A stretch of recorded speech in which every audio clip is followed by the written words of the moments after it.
Recibo que pasan un día maravilloso compartiendo la palabra y el mensaje que les he enviado. Así que recibo una edificación bien linda para ustedes.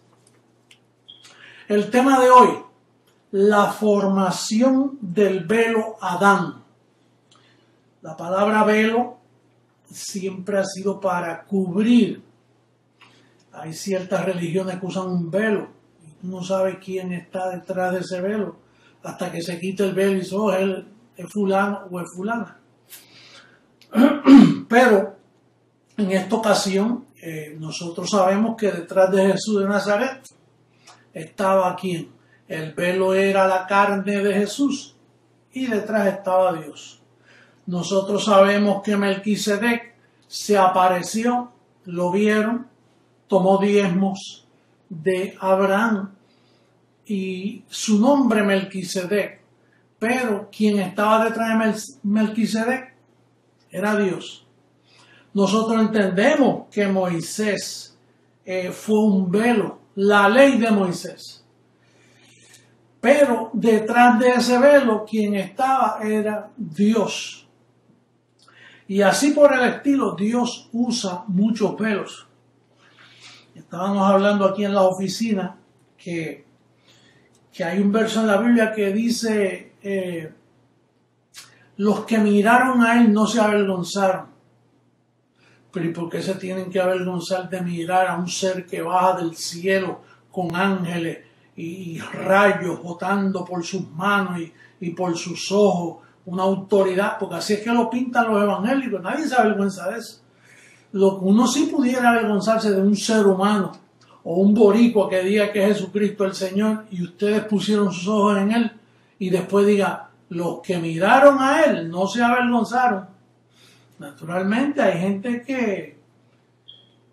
que no se van a avergonzar de un ser como lo pinta el sistema, pero sí van a recibir muchas sorpresas. Entonces, para comenzar hablando de este velo Adán, porque Adán era un velo. Ahora, ¿quién estaba detrás de ese velo? Vamos a ver. Dice Isaías 54, este es el primer verso de la escritura que vamos a utilizar. El capítulo 54, verso 16, dice, he aquí que yo hice al herrero que sopla las ascuas en el fuego y que saca la herramienta para su obra. Y yo he creado al destruidor para destruir. Yo he creado al destruidor para destruir. Quiere decir que el destruidor fue Adán. Ese fue el velo. Pero ¿quién creó ese velo? Ese es el pensamiento que vamos a desarrollar ahora. Vamos a ver allá en Isaías, que nos da un poquito de, en Génesis, nos da un poquito de esta información, capítulo 2, verso 15 al 17. Dice, tomó pues el Señor Dios al hombre, Adán, y lo puso en el huerto de Edén, para que lo labrara y lo guardase. Y mandó el Señor al hombre diciendo, de todo árbol del huerto podrás comer, mas del árbol de la ciencia del bien y del mal no comerás, porque el día que de él comieres ciertamente morirás. Quiere decir que Adán tenía una vestimenta, si lee los versos anteriores, dice que pasaban 4 ríos con todas las piedras preciosas, oro, el mejor oro, y de ahí es que el herrero hizo ese velo a Adán. Dice que él estaba en el huerto y dice que él se paseaba entre las piedras de fuego. Pero le dijo, el día que comieres de este árbol, de la ciencia del bien y el mal, entonces morirás. Como quien dice, ahora no puedes morir porque tienes un cuerpo hecho de unos metales tan poderosos que no puedes morir. Pero si fallas en esto, te tiro por tierra y te doy un cuerpo de carne y sangre, que es lo que no hereda, y entonces con carne y sangre morirás.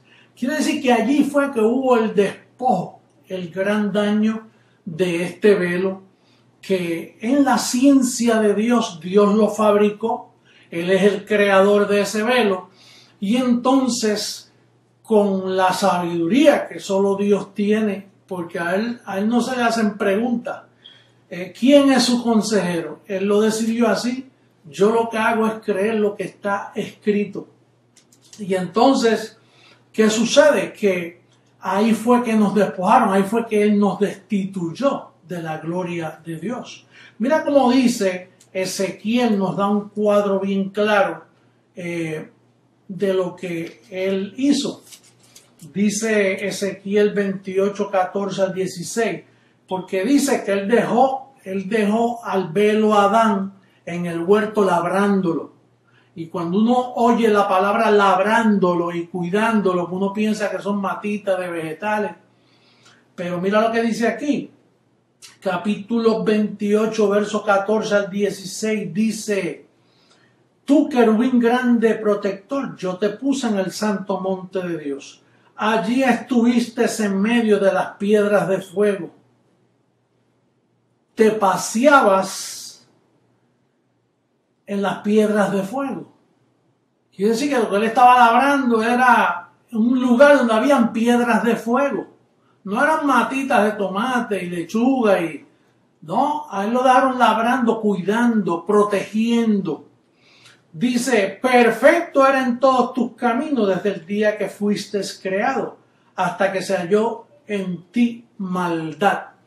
Cuando se halló maldad en ese velo, entonces ahí fue que él perdió su vestimenta y por ende nosotros los escogidos también perdimos nuestra vestimenta.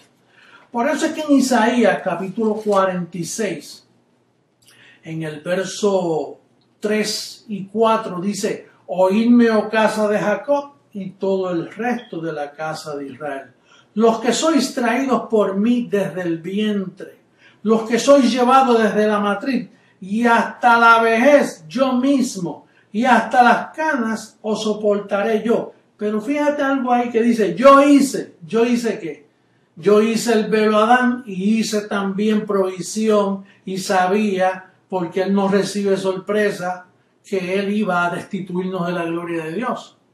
Dice: yo hice, yo llevaré, yo soportaré y guardaré. Quiere decir que este velo Adán es un misterio, y prontito vamos a verlo más claro. Es un misterio que verdaderamente se va a cumplir cuando termine con el calqueo. Se van a cumplir ciertos versos de la Biblia que se van ahora a poder entender. Pero mira lo que dice Colosenses capítulo 1, en el verso 15 al 17. En el capítulo 1 de esa epístola dice: Él es la imagen del Dios invisible, hablando de Jesús de Nazaret, el primogénito de toda creación, el primer ser creado de toda creación,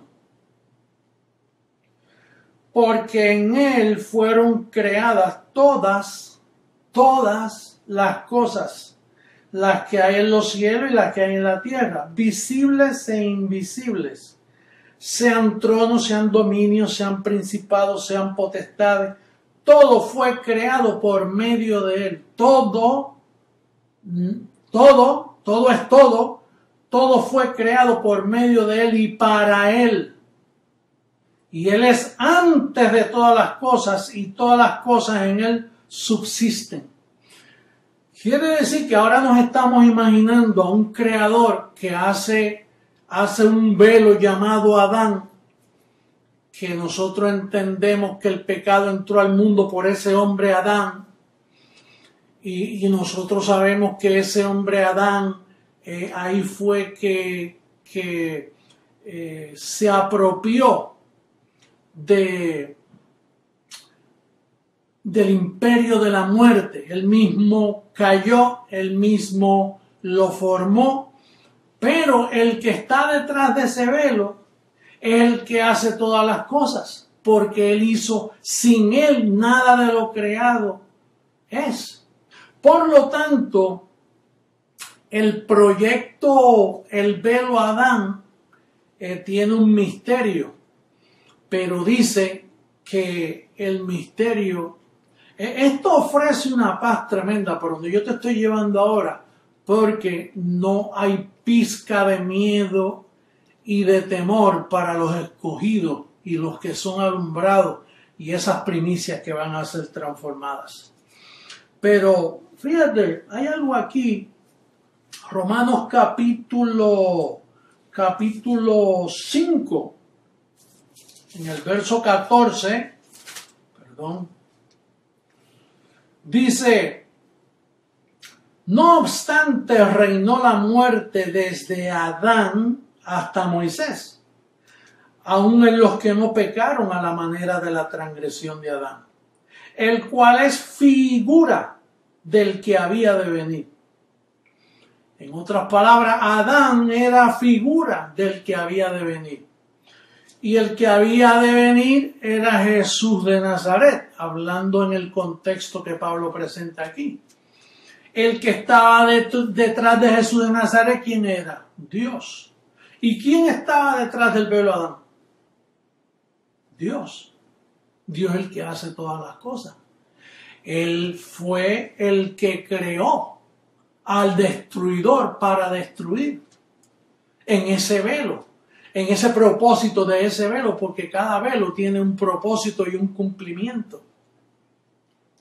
Entonces, dice que Él es figura del que había de venir, y el que vino de la misma manera que el que estaba detrás del que vino Jesús de Nazaret era Dios. El que estaba detrás del velo Adán, detrás del diablo, era Dios también. Entonces,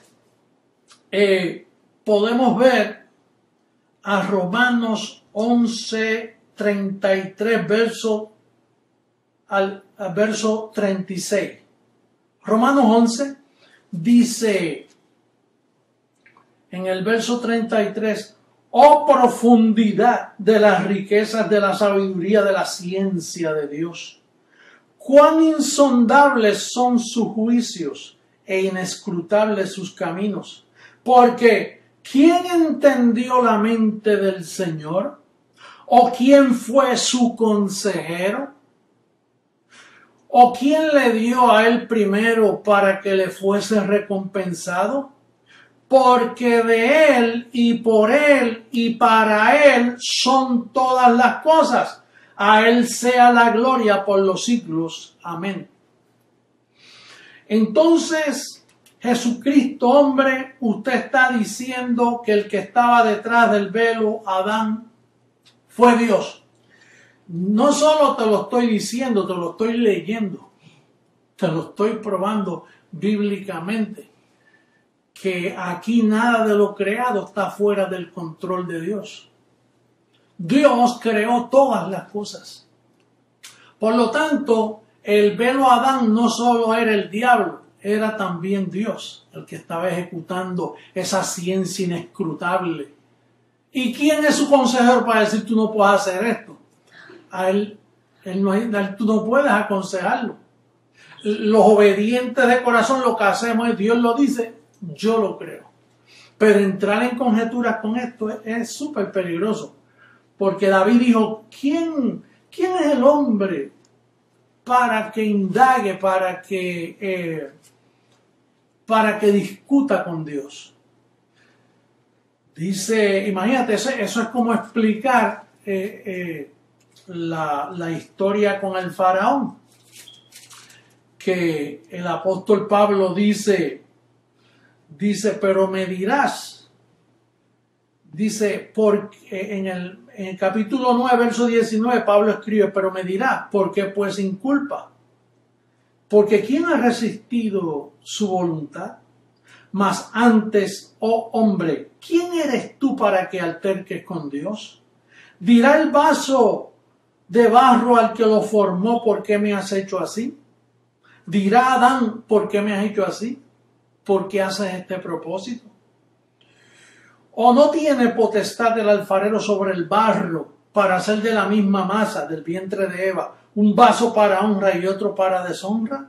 ¿Y qué si Dios, queriendo mostrar su ira y hacer notorio su poder, soportó con mucha paciencia los vasos de ira preparados para destrucción?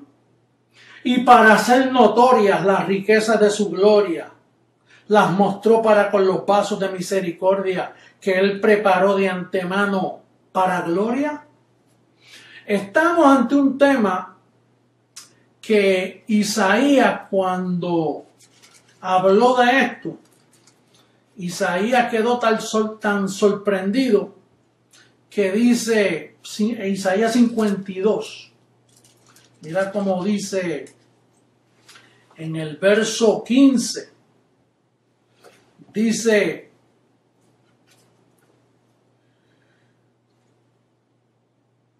así asombrará él a muchas naciones.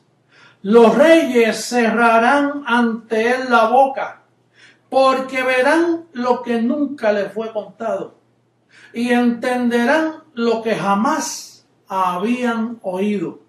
Isaías dice eso, y entonces el apóstol Pablo, retomando esa profecía de los velos de Dios, esta vez es en Jesucristo hombre, que los reyes de la tierra van a entender cosas y se asombrarán. Ustedes no se asombran porque ya ustedes están preparados. Ustedes no están en tiniebla para que ese día les sorprenda como ladrón. Ustedes son hijos del día y están bien alumbraditos. Y ustedes no se van a avergonzar porque ustedes van a decir: si yo sabía quién era él, yo te lo dije, mami, yo te lo dije, papá, yo te lo dije, tío, a los familiares, tú que le vienes advirtiendo. Pero mira cómo dice allá en Romanos 15, 21, Pablo, retomando la profecía, dice: sino como está escrito, aquellos a quienes nunca les fue anunciado acerca de él verán, y los que nunca han oído de él entenderán. Romanos 15, 21, retomando la profecía de Isaías 52, 15. Dice: entenderán y verán lo que nunca les fue contado. Y acá en Romanos dice: eso todavía no se ha cumplido, pero se va a cumplir en Jesucristo hombre. Dice que entonces van a anunciar acerca de él, verán lo que nunca han oído de él y entenderán. Pero cuando entiendan, ya hay un pueblo vestidos de un cuerpo incorruptible, un cuerpo poderoso, lleno de incorrupción, un cuerpo que jamás va a morir. Ese es el plan de todo el propósito de Dios. Así que nosotros en este día concluimos que el velo formado a Adán, quien estaba detrás de ese telón, era Dios mismo. Dios es el que ha estado en todas las cosas que han sucedido aquí en la tierra. Por eso el profeta ya en Lamentaciones, el profeta Jeremías dice: ¿quién será aquel que diga que sucedió algo bueno o malo que no haya salido de la boca del Creador? ¿Quién será? Nadie se atreve a cuestionar lo que yo acabo de compartir contigo, iglesia. Naturalmente, ahora va a ser más difícil para ellos, porque ellos, los que nos escuchan y los que nos siguen, unos nos siguen para edificarse y nos están mirando para edificación propia. Otros nos siguen para criticar y el trazo que lleva el ministerio. Y entonces ahora van a decir: mira, ahora él dice que Adán no solo fue el diablo en el velo, pero el que estaba manejando ese velo, como en todas las veces que se ha manifestado en un velo, era Dios mismo. Así que bendecidos, me despido de ustedes en esta ocasión, recibiendo que ya ese conteo regresivo nos lleva a la gran manifestación pública mundialmente, donde los reyes de la tierra entonces dirán: esa era la ciencia que nosotros no habíamos entendido. Esa era la ciencia de la unidad de este cuerpo que se ha levantado, que todos piensan lo mismo, hablan lo mismo, sienten lo mismo, hacen lo mismo, y todos en una misma mente, en un mismo parecer, en un solo propósito, llevando la unidad del Espíritu por todas las naciones. Bendecidos con toda bendición, y será hasta una próxima ocasión. Hasta luego.